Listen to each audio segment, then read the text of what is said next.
Welcome to the Make Each Click Count podcast. This is your host, Andy Splichal, and we are happy to welcome this week's guest to discuss today's topic, which is ways to maximize your valuation when selling a business. Today's guest is the CEO of Southcol, an e-commerce accelerator fund that partners with successful e-commerce founders to illuminate the trail to an optimized exit of value. A big welcome to Nick Weiksner. Hi, Nick. Hey, Andy, how are you doing today? I'm doing great. Well, thanks for joining us. So, how does Southcol help e-commerce companies accelerate their growth? That's a great question. So it's a bit much because we're a little bit different than what's out there in the market. There are not a lot of things like us. The South Call is the genesis of a joint venture between three very successful e-commerce companies that does something different than each one of the three companies that joint venture came together. But we go into a company, we provide capital for growth. It's always good to have capital for growth. We provide strategic resources to help them understand what they should be doing. We lay out plans with them about how their valuation is going to go from where it is now to what they want to exit for. And basically, we work with entrepreneurs who have, 4 to 30 million in revenue, profitable, growing, but they really want to double or triple their current valuation and sell in 18 to 24 months, which is no small feat. So our entrepreneurs tend to be people they're going to take this capital infusion and put it right back into the company. Then we're going to work with them so that it churns through that company and creates the value that they get on the exit and sale to a strategic buyer, which we can get into sort of why we are with the range we are. But everything sort of fits that the exit's going to go to somebody who is adding this to a portfolio of things that they sell, and that this would be a strategic purchase for them. And that's how you can get the multiples to be higher. So, do you help companies find the company that's going to buy their company? Yes. You do? Okay. So we do three things. So when you come to us, we provide the capital. Then we come in and we join the board. We'll have a South Call, one of the founders will sit on the board of the company.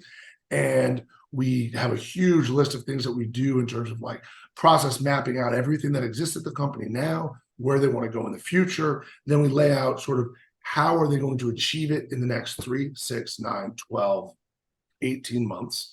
And we, sort of put those on the horizon, and then we hold them accountable for sort of hitting that. And whenever there's a need, we have a wide range understanding of who we can bring in to help us solve a problem that's particular to the individual company.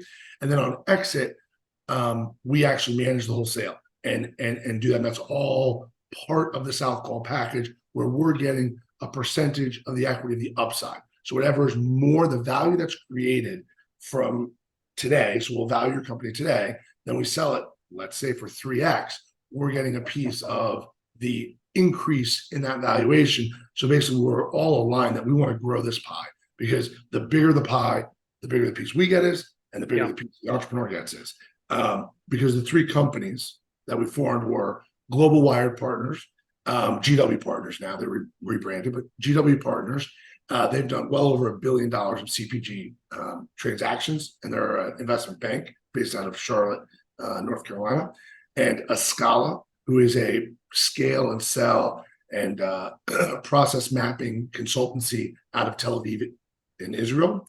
And Sellers 5, where I actually was the CFO. I left my role in Sellers 5 to run this joint venture that we formed with these companies, with the express purpose of getting involved with the company, working with them really deeply for 2 years, and then selling the company. How long has South Call been around? South Call has been around for not even a year. So we're all of us have been inside of this business. I was at Sellers 5 from 2016, till I left late last year.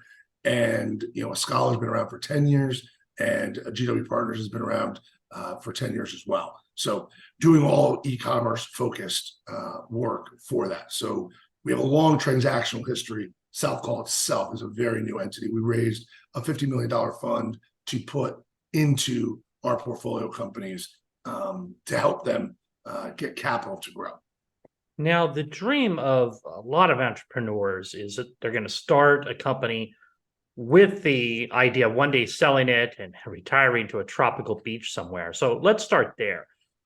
What are the top things that a potential purchaser of a company care about when looking to buy a company? What makes a company viable? Perfect. I start where, I mean, as a CFO, so I'll start a little bit close to my own heart here, is one of the first things I tell entrepreneurs, and it's one of the most boring, and they don't tend to love it. Most entrepreneurs don't tend to love it, which I get, is when their books need to be very clean. And what I mean by clean is I'm not talking about fraud or things like that. I'm talking about everything in your books should be by accrual accounting that properly reflects how your business is performing. Because the cleaner, meaning that if they dig into you during due diligence, they're going to dig through all your financials. And if they don't find any place where what they're digging is what you're reporting, your value is going to go up huge. I mean, it's going to be a number of multiples up, because they're going to go, that says to me, this entrepreneur understood how important that was and took the time, effort, and energy to make them right. Because I can't tell you that usually with the companies we go with, I mean, it's not even really a problem. Usually within the first 30 minutes or an hour, I'm able to uncover like something's not done right in these books of these younger companies that we work with. And then I was going to ask, how many companies do have their books right that you get involved with? I would say, and in our portfolio companies that are out there, you've heard me say it to you guys, we run a range, but I would say our absolute best ones are at a B minus at the stage that they're at, and we want them A's. Like to us, we value this as being an A, and it's also something that's completely deliverable, because we can get in there, we can show you how you can get this to be there.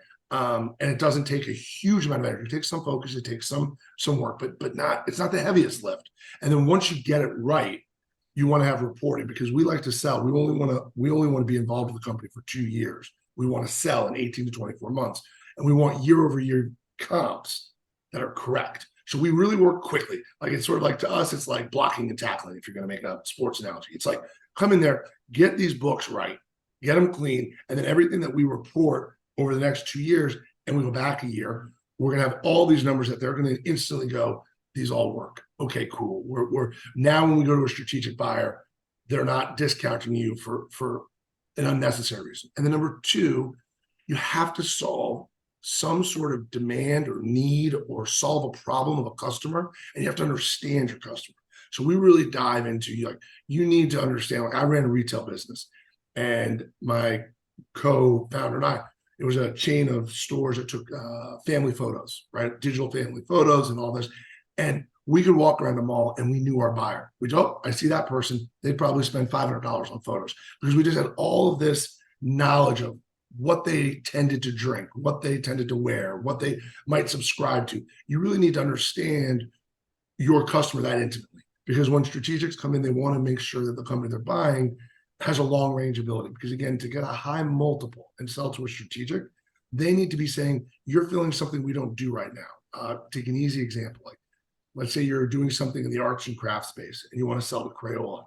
Crayola's got tons of shelf space. You have to be answering some sort of niche very specifically that they go, we love this. This answers a problem for 6 to 9 year old girls, and we could give it the shelf space. You've proven through being able to sell this product $4 million a year for 2 years, growing 20%, that this market wants this. We'll make it to the larger market, in terms of doing it. So it's important to know your customer, know your products. South Call specifically, we have a third one, which is we really will work with entrepreneurs who care about something outside of their business. So for us, it's foundational, whether it's, and it can be anything, it's, for me, my passion is public education. I was a teacher in the inner city, and I really, like, that's something that I spend a lot of time on. I care about. I would love to see done. Not to say that I don't work, my tail off my job, but we always want to have somebody who has something outside of their own business that they care about. And so, like, some of our entrepreneurs are passionate about helping young girls in Africa who are disadvantaged, or another one's big into marine preservation of the environment of the marine. It can be anything, but that's important to us, because to us that just sort of says we found it correlates with successful entrepreneurs, because they tend to be passionate people, and their passion should be broad for that. But anyway, those are sort of our three top ones. So I see on your website you have a free business valuation button. What do you use to I mean, I'm guessing it's all automated. What's the formula that you're using to create a valuation for a business? The formula is a little bit, there's a few parts of it that drive it that will change it. It is fairly straightforward. You're really looking at that sort of valuation tool. You're looking at what niche you're in, what sort of where you are, where you sit in the market. So we have some sort of determinants about what it is that you purport to sell. Is it crafting products, or is it live food, or is it clothing? These things can sort of matter. The amount of your sales, revenue size is a big one, profitability, because for us, we talk about EBITDA. Some people might call that discretionary owner's income. They're similar, and I don't really, I won't put your listeners to sleep talking about what the differences are. They're generally the same. But what that says is that's like the amount of cash a business is producing that they can do whatever they want with. They can reinvest in the business. They could go buy a boat. Whatever they want to do, they can take that capital out and their business is still running in the simplest terms. So you get a multiple based on that. And so where you fall on a revenue size, what industry you're in, and how profitable you are going to absolutely determine a multiple. And you multiply that multiple, and that's going to get you a value.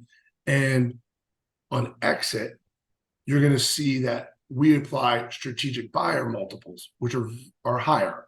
And so the first thing we've had people ask us, and it's a very reasonable question, well, why do strategics pay more? Are they dumb? No. Strategics are incredibly smart. Strategics look at the world differently, which is if you've got something, like going back to my silly Crayola example, you've got this craft, you've shown the market, they know that they could 10x your sales. And it's not because they're wrong. They're right. They own shelves that we don't own. We being any of us who don't have $1 billion company.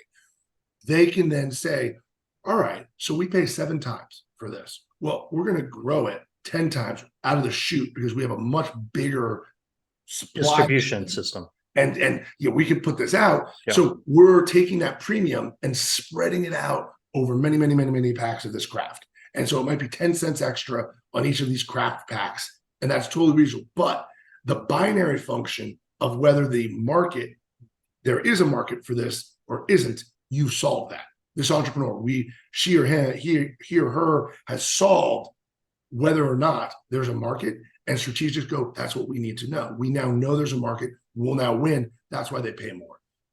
And so we'd always want to say that that's where we want to exit to, as opposed to a single purchase buyer or an aggregator or something in that realm, which a lot of these smaller e-com companies, that's where they're being sold. If they're being sold on one of these sort of buy business boards, and you don't sell to them at all. That's not going to be. I mean, no, we're going to sell to the highest bidder, but they're not going to be the highest bidder. So, like, the answer is we'll sell to anybody. So if an aggregator came and wants to pay 10x for a business and they've got the cash, sure, because again, we're trying to maximize that exit. So we don't take anybody off the table, but historically, strategic buyers are going to be significantly above any of those other markets. So when you partner with a company and you're providing them with capital infusion, how much do they determine they need and what are they using it for? Yeah, so so we do that right up front.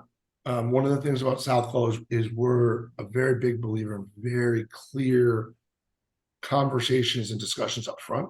So people laugh because our LOIs are incredibly detailed. So can we get into a letter of intent where we're trying to work with the company? We list out everything that we're going to do, and we list out everything that we expect to be done and how to do it. And we don't shy away from difficult conversations. So that's when we want to have the difficult conversation. The entrepreneur, again, sometimes it's easier to discuss this sort of like fake realities. The entrepreneur is saying, no, I really want to go sell this in Europe. And that's where I want to do. I want to take this money, I want to open up and sell in Europe. And we go, well, actually, we want you to expand in the US because that's where you're only doing 10% of your volume you could be doing in the US. That's where we see the fastest way to grow your revenue.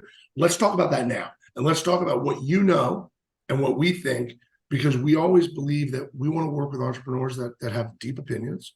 But we also want entrepreneurs that listen. So we have all those conversations up front so that once we get into it, everybody's aligned. Everyone's going, okay, hey, look, we've decided we're going to attack Europe in 6 months and we're doing this now, or whatever we decide. And then everybody pulls towards that so that there's no confusion. So we get involved with a company and we direct where it's going to go. So when the capital's coming in, we have a budget and we say, okay, we're bringing in, let's say, $1.5 million. Okay, we're launching a 3PL. We're launching the EU. We are, bringing in a data system to help sort of like manage inventory. And we're launching 3 new products, which are going to cost this amount to develop and take this long and be launched by X date. And so then that's how we're going to spend the $1.5 million. And here's areas that we think we might hire into, because as we grow, we're going to need to have increased staff, right? Like we try to buy businesses that are super leverageable, right? That we can take people and really, get a lot more revenue with the same headcount. But obviously sometimes when you do things, you need to bring in, whatever it might be. Maybe you bring in someone for outbound sales. You've never had outbound sales. You're going to sell some, to larger distributions, and you're going to go out there and, try to sell it, and you're going to hire someone to do that. So like whatever we've decided are the 3 to 4 things that are going to drive this 2 to 3x growth. Because stepping back, when you look at a business, if you want it to double or triple, the existing business, you can have it grow at 20%, or maybe you're like a phenomenal and you can have it be growing at 30 or 40%. That's still not double or triple. So you have to be bringing in new ideas that you say are big changers. So it's, you're bringing in a new market, a new product, a new, those are the things that are going to be like, well, we sold 8 million last year. We're bringing in this one here sells 2 million. We're doing this and this, which are similar to it, and we think it can sell as much as it. That's how we're getting $4 more million. So there's 4 million, right? That, we're trying to get to that triple. We've got to build up, So it sounds like the funding that you're given is more for companies to use on infrastructure, opposed to just simply trying to drive more traffic. Well, sometimes driving traffic to be part. Actually, we're doing a big project with a client now where we are lowering their CAC from where it is down 40% and driving traffic. So we're actually increasing marketing spend, trying to decrease CAC and increase LTV. So from that marketing side, we want them to have money to spend, but we want to make sure we're driving profitable growth, because that's another part that we could be different than other people who are very successful. We believe when we go into a company, given a 2-year time period that we're looking at, we don't want to do a ton of things that aren't profitable from the start. So if we're driving traffic, we want it to be profitable by, if you're a product that sells multiple in a short period of time, then fine, it could be the second or third. But generally, we want that first purchase for it to be profitable at that first purchase. Now, how narrow do you make that profitability? That's where we sit down and we talk and go, what's the value of a customer? Like if we bring lifetime value, and go, so we can talk about that and go, again, going back to my root, like to get somebody in for their first portraits at my old company, I would almost do it for free, because we knew that everyone who came in would come in 6 times or more on average and spend $400 per time. So to get that into the store, I was very willing to sort of aggressively reach out to get a new mom in with a baby under 1, because those are the people that started to come in, every month or 2 as their baby's changing, right? That first 2 years of growth for us. And then it might go to yearly after that. They might just come in once a year around their favorite holiday or spring or back to school or whatever period they want to commemorate. So for us, that. And so if you got me a new parent, I was willing to pay through the teeth for it, because I knew the value I could get providing a great service to them when they came in. How important is it for an entrepreneur to remove themselves from the business before going to sell it? Oh, interesting. So I would say that generally, we would tell entrepreneurs that we look for businesses that can be sold completely. So we love it when it can actually, again, if we go back to what we were talking about with the Scala, we map out the whole process where by the end, our portfolio companies, we literally can just put down a binder that walks through how to do everything. So almost literally, the entrepreneur should be able to walk out of the building that day and somebody take this binder and start running the business incredibly effectively with that. Now, most strategic buyers are not going to necessarily allow you to do that, but we look for a very short sort of overlap period, because a lot of times strategic buyers might do something where they do a period of outflow to make sure that the acquisition goes smoothly, that just, that they know things and all of that. But we try to keep it to a minimum, because we try to have everything where they see how to do it and they want to do it their way. And they have a vested interest to sort of want to take what the entrepreneur has, but not then deal with the entrepreneurs, because entrepreneurs are great at a lot of things. But most entrepreneurs we deal with, taking orders from people above them is not their skill set. Their whole skill set is they drive it themselves. And when you get to a strategic buyer, that isn't often the best fit. And you see it all the time. So again, we try to have those negotiations up front and just say, look at all of this. You don't need them to stay very long. They'll stay to make sure that everything's up and smooth, but they're ready to go to the beach, or they're ready to go and they have another product and they want to go start that and get on with that. Now, do you have a favorite success story of one of the businesses that you've worked with over this last year that was eventually sold? Yeah. So I mean, being our time period of hold is 2 years. We haven't had an exit yet. One of our companies, though, is been incredibly exciting. When I was talking about the marketing project that we're working in depth with them on, they are seeing their CAC has come down 30%. The lifetime value has gone up 20%. Their sales are up 40% year over year. And we're launching them into a 3PL where they're actually going to probably triple their top 5 SKUs, because we're going to be able to, they were order volume constrained. I will try not to give them away, but they'll know who they are. But where they worked from, we did an analysis that the most amount of orders they could get out in a day is 5,000. That's the maximum this could get out. They were regularly doing 6 to 7 or 8,000 during their busy period during the holidays and getting them out.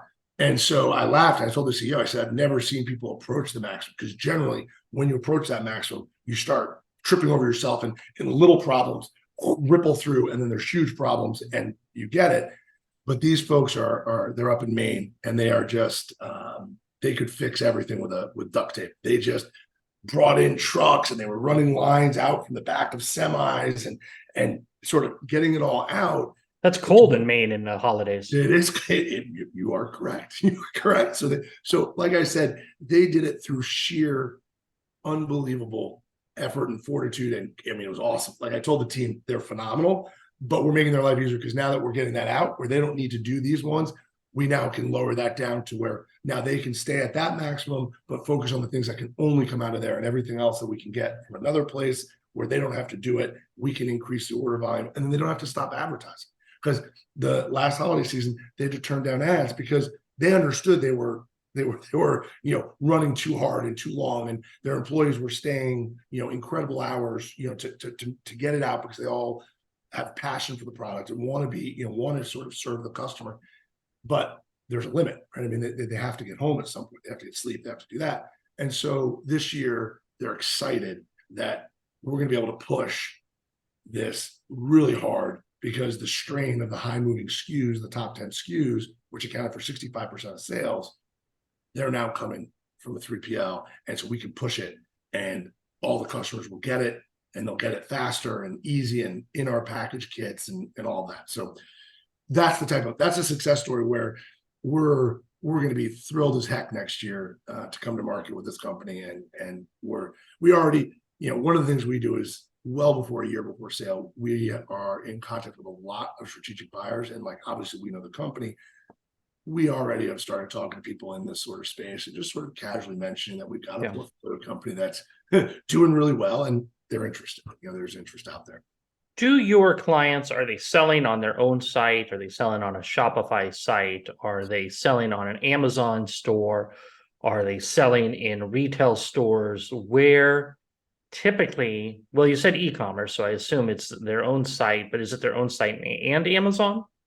Or is it So just their own site? we run the gamut. So for us, we're not going to we run the gamut with the fund. They have to have at least their own site or Amazon, right? So we're not going to work with just a traditional, just only brick and mortar sort of sales. That's not where our assets lie, which I'll circle back to why that is, because we, at all of our companies, if they're an Amazon only seller, we go and explore and go, why aren't you doing D2C? Why aren't you having your own website?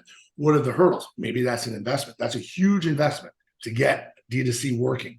That's an investment. Maybe we use the capital to do that so that you have, omnichannel. You have your own site, you have Amazon.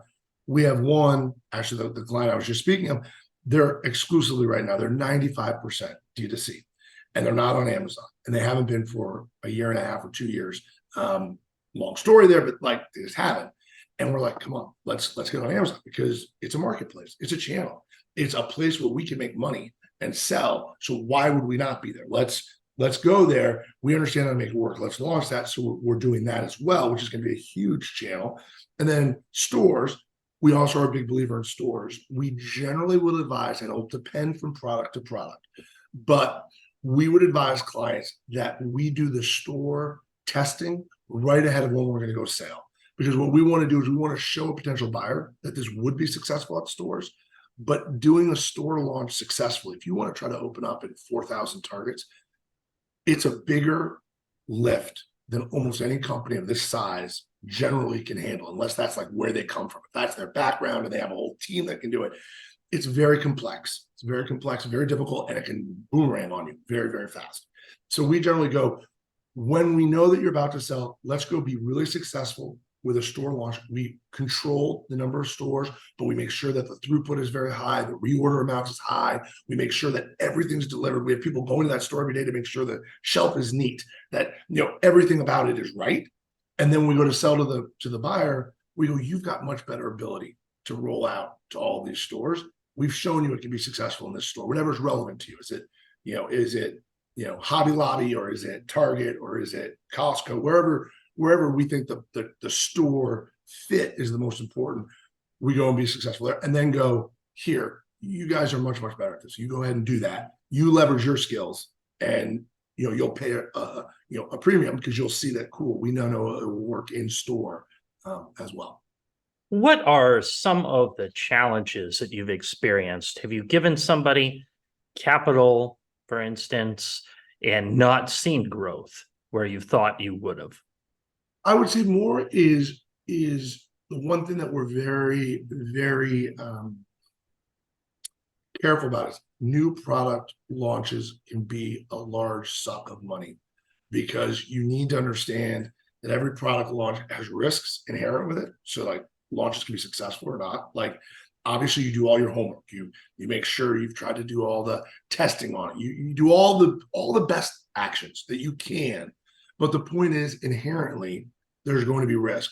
So we want to make sure we are very budget focused, where we have had an early company where they got a little ahead of the budget, and that's where you can run into trouble. You got to keep, I always say, stay over your skis, which is, we have a budget, we've got to stay within it. And when things start to push out of that budget, we have to sit and go, we got to get it back in budget. Not, hey, let's just spend it and go and sort of get it. It's, we need to make sure you're staying within budget.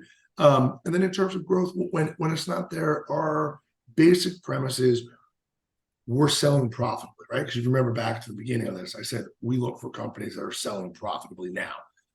So if you're selling profitably and it's going down, we then say, okay, here's the amount we can now invest, the profits of the new number. Let's use that profits, push it back into the business, and get ourselves back onto the growth trajectory. And why aren't we on the growth trajectory? Let's answer that question, is why are we not on the growth trajectory? Is our hero SKU need a partner, or need a brand moat, or does it need another product? What would address the change in growth? And so we've been pretty successful, and we've been able to come in and say, look, this is what we're going to do. Here's how we'll get it, and then get back on the growth path. Because again, our time window is pretty short. We want to sell in 2 years. So it's we want to solve it immediately. So as soon as we get on it. You had made the comment earlier that entrepreneurs are good with business and running business and creating, thinking of ideas, but not so good in answering to people. I guess, how are the businesses you partner with when you tell them something like you need to stay in budget? Or, I mean, it almost comes off like they're now answering to somebody when they partner with you. That's interesting. So one, during the process of screening for portfolios, the CEOs we've been involved with have all really found it very interesting that we have a very detailed and specific process that we make sure that we fit interpersonally. So I'll give you an easy example, because like everybody, everybody knows, Apple, and everyone knows Steve Jobs, how great he was, right? I say to people, Steve Jobs is great, so no one needs to worry about that. It's well proven that he's great. He's not going to be an entrepreneur that would be great with us, because he was a lone wolf. He was going to do what he was going to do, and amazing. He's an amazing. We're not sort of set up for that. We actually look for entrepreneurs who are very successful, who are holistic, who are saying, I'm not really good at the marketing side. Could you guys help give me that resource? Yes, we're going to jump in. We will help you. We've got resources for marketing. We will help you. I'm really not good at finances. No problem. We're here to support. So we look for entrepreneurs that are saying, I am awesome at product development. I know it. I want my time freed up to do more product development. So we try to come in and really off the hop, those difficult conversations, we try to go, what do you love to do? What makes your heart soar? Okay, we're not going to get you 100% of that. But we're going to try to get you a huge chunk of your time to spend on that. And we'll fill in the other pieces to give you that bedrock. And then we make sure that there are people that are listening. And then ultimately, we always just make suggestions. And if they go no, we've had portfolios and we said like, hey, we believe you should do this. They listened to it. We had a constructive conversation. They decided they wanted to go the other way. As soon as that happens, we go, how can we be successful going that way? What can we do to support that way? The time for talking about what we're going to do is over, and we don't live in a world where we get to do this twice. So let's be successful now. If we're growing in the US, let's go. Let's go do that. If we're going to the EU, let's go do that. What can we do to make you successful? What can we do to make it so that this is successful? And then when we sell this for huge multiple at the closing dinner, we can laugh and joke about what would have happened if we'd gone the other way. But I want it to be when we've had a successful exit, regardless of what it is. So we tell our entrepreneurs it's their decision. Then getting to your last point, we actually, in our documents, again, these difficult discussions, we actually require budgets. And it's in the documents that to go outside of budget, there needs to be unanimous board decision. So basically that's saying they know when we do every year, we do a budget. Once we have that budget, that's just the way it is. It's that budget is a controlling item. And so their time to sort of have that ability to do those things is when we set it. And usually that time is December. It's in that December meeting for the year, the next calendar year for most companies. And during that time, we're like, look, tell us what projects you want to do. Tell us how much they're going to cost. Give us that budget. Build it up for us. Like we're here. We want that. Like we want, this to happen. But we want it to be thoughtful and planned out, because sometimes entrepreneurs, even really good ones, we just try to make sure they're not just jumping from one to another and sort of saying, if we're going to change course, we need to have significant reasons why, and we need to understand it. And that's our control. And we set it up at the beginning and we tell them, this is because we want to sell in 2 years. And if we're changing path every 3 months, we're not going to be able to sell in 2 years. How does your fee structure work?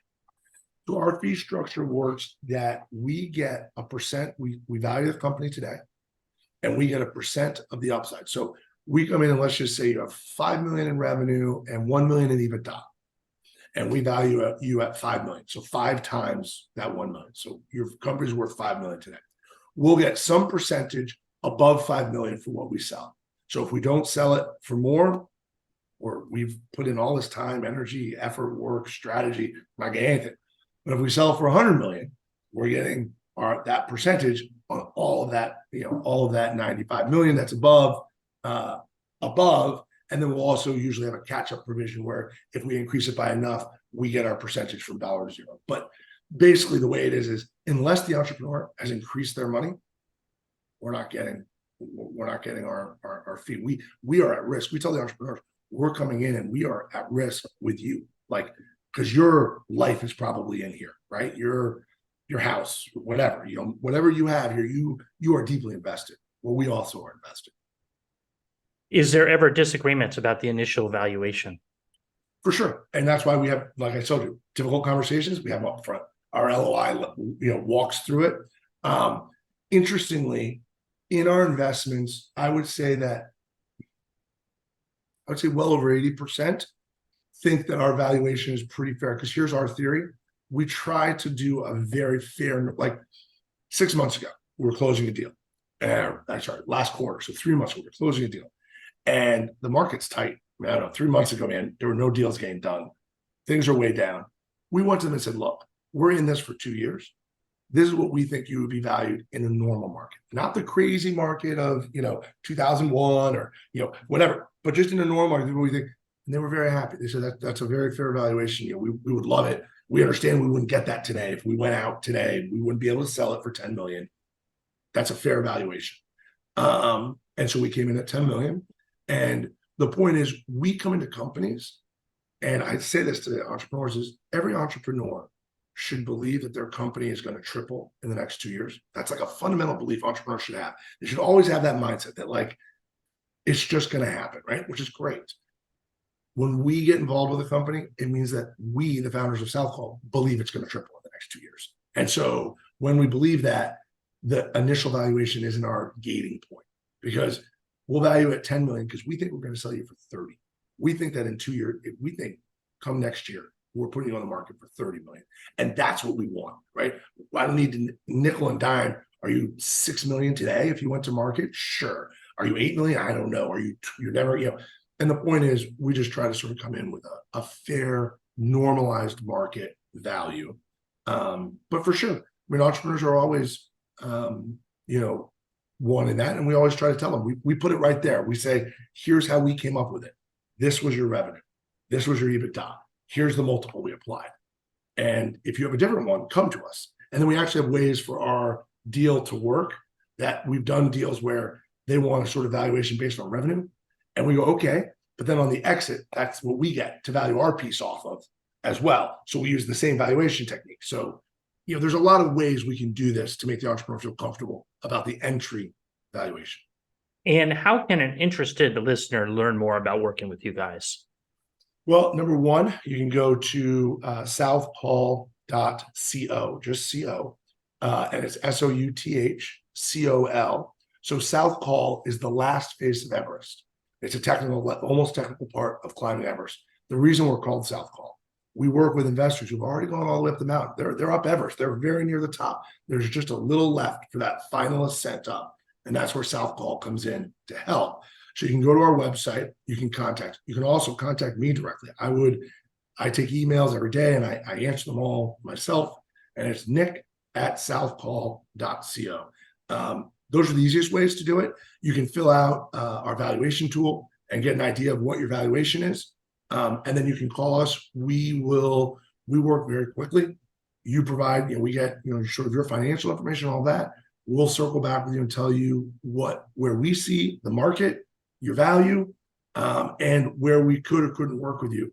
And the last thing I'll say is, Andy, we pride ourselves. We know a lot of people through the space. So we've had a lot of our companies. We say no to 95% of the people that we speak to. We're saying sorry, because we're looking for because we're taking a huge risk, right? For us, we need to sort of really align with the entrepreneur, align with the market, align with the plan, right? That's a lot to line up.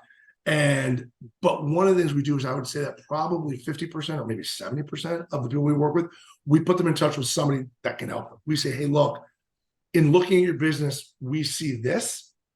It's, something that we would look into. Here are a couple of people you could reach out to if you want help.